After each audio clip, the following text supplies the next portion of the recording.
주제와 같은 언성 히어로라는 단어를 들어보신 적이 있으십니까? 이 언성 히어로라는 뜻은 보이지 않는 영웅이다라는 단어로 눈에 띄는 역할은 아니지만 묵묵히 숨어서 자기 할 일을 잘 하고 있는 사람들을 가리켜서 그들이 맡고 있는 이 숨은 영웅의 중요성을 강조하면서 나온 그런 표현입니다. 특별히 이 언성 히어로라는 이 단어가 대중에게 널리 알려지기 시작한 것은 우리나라의 첫 번째 영국 프리미어 리그로 진출했던 박지성 선수에 의해서였습니다. 세계적인 선수들이 즐비한 이 영국 리그 땅에서 웬만한 기량을 가지고는 주목을 받을 수 없었습니다. 박지성 선수가 비록 우리 국가대표 선수로서는 눈에 띄는 영웅 역할을 많이 하기도 했지만 당시 박지성 선수가 뛰고 있던 팀 맨체스터 유나이티드라는 팀에는 당대 세계 최고의 선수들이 모여 있었습니다.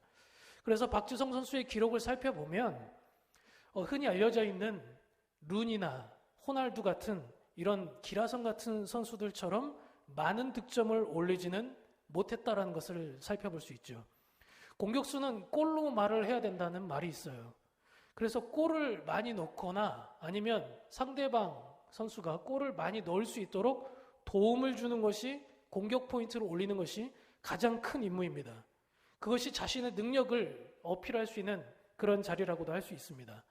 그런데 박지성 선수에게는 별명이 또 하나 붙여져 있었는데 수비형 윙어라는 그런 공격수에게는 좀 어울리지 않는 그런 단어가 있었습니다. 여러분, 공격수인데 수비형 공격수래요. 공격을 해야 되는데 수비를 하고 있다는 거예요. 그러니까 수비형 윙어라는 말이 공격에 많이 가담하지 않으면서도 공격하는 사람들을 도와줄 수 있도록 빈자리를 메워서 수비를 대신 해주는 그 역할을 했던 겁니다.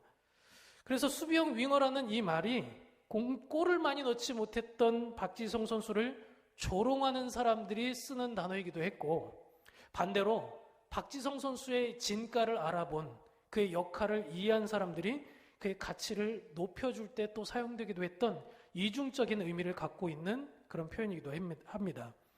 분명한 것은 박지성 선수의 이런 역할은 당대 최고의 공격수 동료들의 수비 부담을 줄여주어서 그들로 하여금 호평을 받았습니다. 세계적인 감독들, 퍼거슨 감독도 박지성 선수를 최고의 선수 가운데 하나로 꼽았습니다. 그래서 유독 큰 경기, 강적을 만날 때는 박지성 선수를 선발 출전시켰습니다.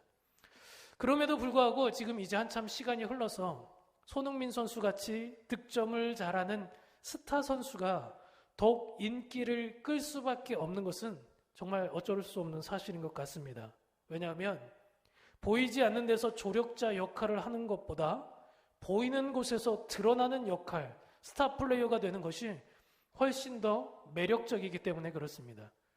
어쩌면 오늘 본문에 등장하고 있는 이 두 명의 사사, 돌라와 야일이라는 이 사사가 저는 박지성 선수와 같이 드러나지 않는 언성 히어로 역할을 맡고 있었던 사사가 아니었을까라는 생각을 해보게 됐습니다. 왜냐하면 성경이 그들에 관해서 증언하고 있는 정보의 양이 굉장히 제한적이기 때문에 그렇습니다.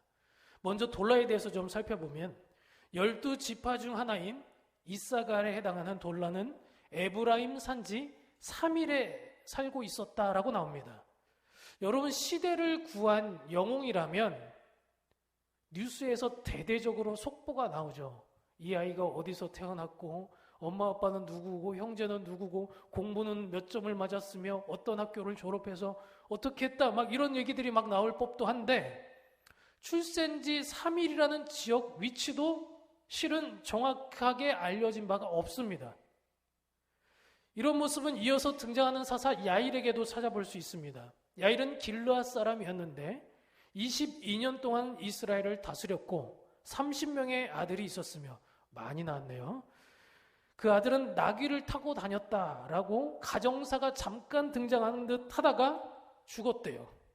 가몬에 장사되었다. 그리고 일대기가 끝났어요. 여러분, 이쯤 되면 이 두 사람이 뭐 했는지, 왜 왔는지, 왜 사살을 했는지 사사로 뭘 한 건지 알 수가 없어요. 도무지 알 길이 없습니다. 아들이 30명 있었다는 거, 야, 이거 하나는 진짜 대단한 것 같아요. 요즘 세대에 이러면 국가에서 상 줘야 되는데, 이 30명 아들을 낳았다는 말은 단순히 출산을 많이 했다 이런 뜻으로만 여겨질 것은 아닙니다. 성읍을 30개 소유하고 있었다고도 얘기합니다. 쉽게 말하면 지역에 힘 있는 사람, 유지였다라는 거죠. 나귀를 이 30명 되는 아들들이 다 타고 다녔다고 합니다. 오늘날로 치면 아들들마다 고급차를 하나씩 다 타고 다녔다는 거예요. 그러니까 일종의 권력자이고 엘리트 계열이라고도 볼 수 있다라는 거죠. 그런데 여러분 한번 보세요. 여러분 주변에 아들들마다 고급차 타고 다니고 집 한 채씩 다 있고 그리고 막 애를 막 순풍순풍 잘 낳고 이러면 영웅이에요? 아, 이 사람 본받고 싶고 이 사람 정말 시대에 정말 내놓을 만한 사람이다 이렇게 생각이 되시겠습니까? 뭔가 이전에 등장했던 영웅들의 일대기에 비해서는 조금 심심하죠. 재미없죠. 오늘날로 치면 아무개가 어디에 태어나서 아이를 몇 낳았으며 직업으로는 뭘 했으며 어떤 차를 타고 다니다가 어디에서 죽었더라 아주 정말 지극히 평범하다 못해 지루하고 재미없는 말까지 들리기도 합니다. 여러분 사사기는 영웅들이 잇따라 등장하는 영웅담 이야기라고도 할 수 있습니다. 그래서 우리가 이 영웅 중에 잘 알려진 바 삼손도 있고 기드온도 있습니다. 그간 등장했던 사사들은 하나같이 이 나라를 침략한 상황에서 싸워야만 하는 대상들이 있었고 그래서 전쟁을 치루어야만 했습니다. 온니엘이 그랬고 여자 사사였던 드보라 역시 싸움의 대상이 있었습니다. 우리가 앞서 봤던 기드온은 미드안과 싸워 이겼고 악한 통치자로 분류되었던 아비멜렉조차도 자신에게 대항했던 세겜과 더베스를 숙청했습니다. 그러니까 쉽게 말하면 싸워야 할 대상이 있었다는 거예요. 그런데 오늘 본문에 등장하는 두 명은 싸움의 대상이 안 나와 있어요. 누구랑 싸웠다라는 얘기가 나와 있지 않습니다. 단지 기록에 따르면 사사가 됐고 다스리다가 죽었다라고만 나와 있습니다. 각각 보면 돌라는 23년 동안 그리고 야일은 22년 동안 굉장히 많은 적지 않은 시간을 사사 역할을 감당했는데 사사의 기본적인 역할이 구원자라는 뜻을 가지고 있다는 것을 감안해 보면 돌라와 야일이 맡은 이 구원의 역할은 과연 무엇일까라는 의문을 갖게 됩니다. 저는 이런 의문 속에서 다시 한번 원점으로 돌아가 봤습니다. 사사의 임무가 뭘까? 처음부터 다시 한번 생각해 본 거예요. 정말 사사라는 사람은 주변에 보이는 적군과 싸워서 이기는 영웅이 되는 것이 사사일까? 그게 그들만의 임무였을까? 물론 영어로는 사사가 저지라고 되어 있으니까 재판관 역할도 했을 수 있고 백성의 통치자 역할을 했을 수도 있다는 것 잘 알고 있습니다. 그러나 그것이 진짜 사사의 원래 의미라고 한다면 저는 뭔가 2% 부족하다라는 생각이 듭니다.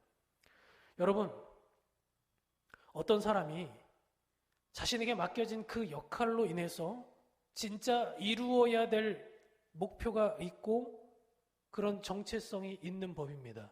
예를 들면 저 같은 경우는 목사니까 목사는 뭘 이루어야 할까요? 설교를 하는 걸까요? 설교를 잘하면 목사가 이루는 것은 끝인가요? 신방을 여러 번 나가고 성도들을 만나고 교제하는 것은 제가 이루어야 될 최대 목표치인가요? 아니면 찬양 인도를 아주 은혜롭게 멋있게 잘 해내는 것이 목사가 이루어야 될 진짜 목표인가요? 아니면 교회 재정을 균형 있게 잘 사용해서 교회의 재정적인 어려움이 없도록 교회를 운영하는 것이 목사가 해야 될 일일까요? 대체 그것들을 통해서 뭘 이루고자 하는 걸까요? 설교를 하고 찬양 인도를 하고 신방을 하고 교회 재정을 균형 있게 운영하는 이 모든 것들을 통해서 이 목사가 이루어야 될 궁극적 목표, 이게 뭘까요?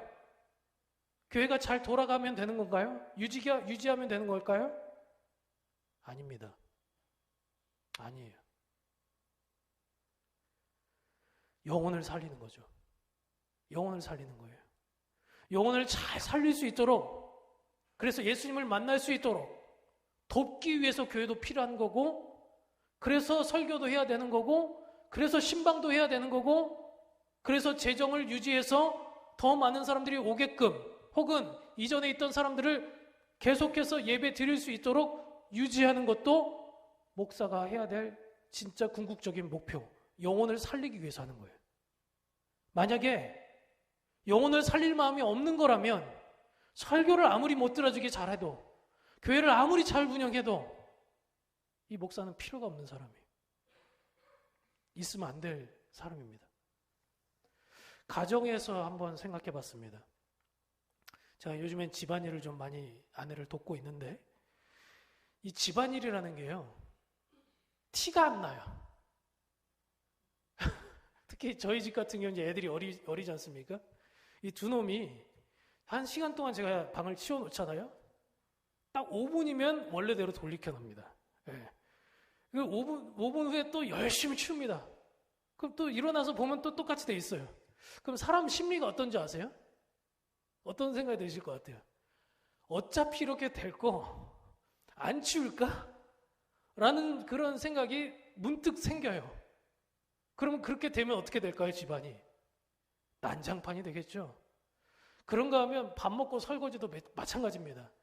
이 삼시세끼 뭐 많이 먹는 것 같지도 않은데 맨날 보면 설거지가 이렇게 쌓여있어요. 금방 방금 전에 한 것 같은데 또 쌓여있어요. 청소도 오늘 아침에 했는데 왜 갔다 오면 이렇게 먼지가 많은지, 내가 이렇게 더러운 사람이었는지 그걸 새삼 깨닫습니다. 근데 이 모든 과정을 뭐라고 얘기합니까? 살림살이. 누굴 살린다는 거예요? 우리 가족들을. 그러니까 이 굉장히 반복적이고 어쩌면 의미 없어 보이기까지 하고 정말 허무해 보이기까지 하는 이 일들을 매일 하지 않으면 어떻게 되는 거예요? 이 가정은 안 돌아가는 거예요. 살 수가 없어요. 그럼 여러분, 가정주부의 진짜 목표가 오늘 하루를 그냥 먹이고 설거지하고 청소하고, 이게 정말 목표일까요? 이게 정말 목표인가요? 아니죠. 진짜 목표는 뭐예요? 우리 가족이 건강한 삶을 매일 아침 새롭게 할 수 있도록 돕는 것, 삶을 영위할 수 있도록 하는 것, 이게 목표 아니겠습니까? 그렇다면 사사는 뭘까요? 사사도 진짜 이루어야 될 목표가 있다는 거죠. 단순히 전쟁에 나가서 병사를 이끌고 승리하는 것이 사사의 목적이나 정체성이 되어서는 안 되는 겁니다. 그렇다면 사사의 목표가 뭐냐? 같이 한번 따라해 볼까요? 사사의 진정한 목표는, 한번 다시 해보겠습니다. 사사의 진정한 목표는 훼손된 질서로부터 회복하는 것, 질서가 회복될 수 있도록 돕는 것, 그게 뭐라고요? 사사의 역할이라고요. 그걸 함축적으로 얘기하면 뭐라고 얘기하면 구원이라고 얘기합니다. 구원. 훼손된 질서, 원래 있어야 될 자리로 돌이킬 수 있게끔 돕는 사람, 그게 사사라는 거예요. 그래서 그동안은 외적의 침입으로부터 훼손된 자유와 이 외적으로부터 들어온 이 우상 숭배로부터 순결성을 지키기 위해서 구원의 역할을 맡았던 것들이 사사의 공통적인 역할이었습니다. 그렇다면 돌라와 야일은 외적이 침입하지 않은 세대 속에서 과연 어떤 역할을 했기에 백성을 구원할 수 있었는가? 이게 오늘 지금 우리가 살펴보아야 될 본문의 숙제인 것이죠. 저는 그 힌트를 사사기 이후에 등장하는 사무엘서에서 좀 찾아볼 수 있었습니다. 사울이 폐위된 이후에 하나님은 새롭게 기름 부을 왕으로 다윗 왕을 세울 생각을 갖고 있었습니다. 여러분, 사울이 어떤 왕입니까? 모든 사람이 볼 때 흠모할 만한 외모를 갖고 있었고, 누가 봐도 머리 하나쯤은 더 있어서 기골이 장대한 장군감이었고, 그래서 겉으로 볼 때는 정말 모든 사람이 야, 쟤가 왕을 해야 된다, 저 친구가 왕을 해야 우리나라가 강해질 수 있다라고 말할 만한 사람, 그 사람이 사울이었어요. 그런데 문제는 뭐죠? 겉은 번드르한데 속이 문제였죠. 속에 문제 있었습니다. 그는 점점 하나님을 멀리했고 하나님의 말씀에 순종하지 않았습니다. 자신을 높이기를 원했고 자신이 영원히 왕이 되기를 원했습니다. 그 결과 사울의 시대는 끝나고 하나님은 사울을 폐위할 계획을 갖고 있었죠. 그렇게 이스라엘 백성은 이미 실패한 왕의 조건이 무엇인가, 껍데기가 중요한 게 아니구나라는 것을 간접 경험할 수 있었습니다. 외적인 조건이 아니라, 보여지는 것이 전부가 아니라 속사람이 어떤 것인지를 알아야 된다는 것, 그것이 하나님이 원하는 진짜 조건이구나, 이것을 경험한 거예요. 근데 여러분, 사람이 쉽게 변하지를 않아요. 사람이 쉽게 변하지 않습니다. 다윗의 아버지 이새의 집에 사무엘이 새로운 왕을 기름 부으러 갔을 때 이새는 자신의 아들들을 모두 다 불러놓았지만 유독 어린 아들 다윗만은 부르질 않았습니다. 왜냐하면 그는 어렸고 작았고 왕이 될 왕감이라고 판단하지를 않았기 때문이죠. 여러분, 보이지 않는 것으로, 보이는 것으로 쉽게 판단하는 것으로 사람들은 흔한 실수를 겪을 수 있다라는 겁니다. 그렇다면 두 번째 질문, 이스라엘 백성은 왜 왕을 구했을까요? 이웃 나라들처럼 보이는 왕을, 보이는 리더십을 원했기 때문입니다. 보이지 않는 하나님은 부족했다라는 거예요. 여러분, 둘의 공통점을 발견하셨습니까? 사람들은 보이는 것에 집착하고 보이는 것으로 판단하고 보이는 것에 가치를 더 둔다는 거예요. 이게 바로 치명적인 실수입니다. 그러다 보니까 우리의 싸움의 대상도 보이지 않으면 하지 않아요. 여러분, 우리가 매일 전쟁을 치르고 있다는 표현을 쓰고 있지만 북한이 지금 탱크를 밀고 내려오는 것과 사단이 우리를 호시탐탐 노리고 있는 것과 어떤 게 더 경각심을 갖기 쉽겠습니까? 총칼을 들이미는 북한의 군사와 우는 사자처럼 우리를 집어삼키기 원하는 마귀와 어떤 것이 우리로 하여금 싸워야 되겠다는 의지를 갖게 만듭니까? 당장 적군이 벌떼처럼 쳐들어오지 않으면 누구도 전쟁을 치를 마음을 갖지 않을 겁니다. 보이지 않으면 전쟁 준비를 하지 않아요. 즉, 마음가짐을 해이하게 여긴다는 거예요. 당시 이스라엘을 훼손시킨 문제는 바로 눈에 보이는 적이 아니라 내 안에 있었습니다. 지속적으로 사사가 등장했던 이유는 이스라엘이 자기 스스로를 돌아보지 못했기 때문에 외세 침략, 보이는 적을 통해서라도 너 자신을 좀 돌아보라, 그런 뜻이 있었던 거예요. 외적으로 괴롭히고 나라를 핍박하는 데 목표가 있었던 것이 아니라 나를 돌아보게 만들 계기, 그게 필요했다는 거죠. 따라서 정리하면 사사의 역할은 반드시 보이는 적과 싸우기 위해 선봉에 서는 영웅이 아닙니다. 이스라엘 백성이 원래의 질서, 즉 하나님의 뜻에 온전히 설 수 있도록 돕는 것이 사사입니다. 눈에 보이는 적이 있든지 아니면 눈에 보이지 않든지 그건 별로 중요하지 않습니다. 왜냐하면 대개 우리의 문제는 눈에 보이는 적이 있지 않고 내 안에 있기 때문에 그렇죠. 사랑하는 성도 여러분, 여기까지 우리가 듣다 보면 돌라 야일의 시대와 지금 현재 우리의 모습과 굉장히 유사한 모습이 있다 생각이 되지는 않으십니까? 언제부턴가 우리는 본질적인 회복보다는 보이는 것에 더 마음을 쏟고 그 마음을 빼앗길 때가 많지 않았는가 하는 말입니다. 당장 눈앞에 닥쳐진 문제가 없으면, 위기가 없으면 변화를 위한 어떤 희생을 치르려고 하지 않는 영적인 나태함으로 우리가 살아가고 있지는 않습니까?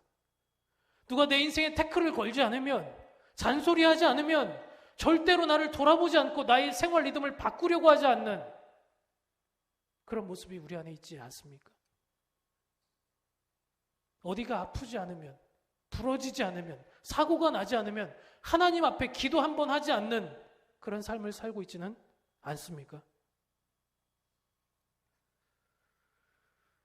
그 문제가 당장 터졌더라도 잠깐 정신 차리고 긴장의 고삐를 당기다가도 눈앞에 문제만 해결되면 원래 있었던 자리로 회귀하고 있지는 않습니까?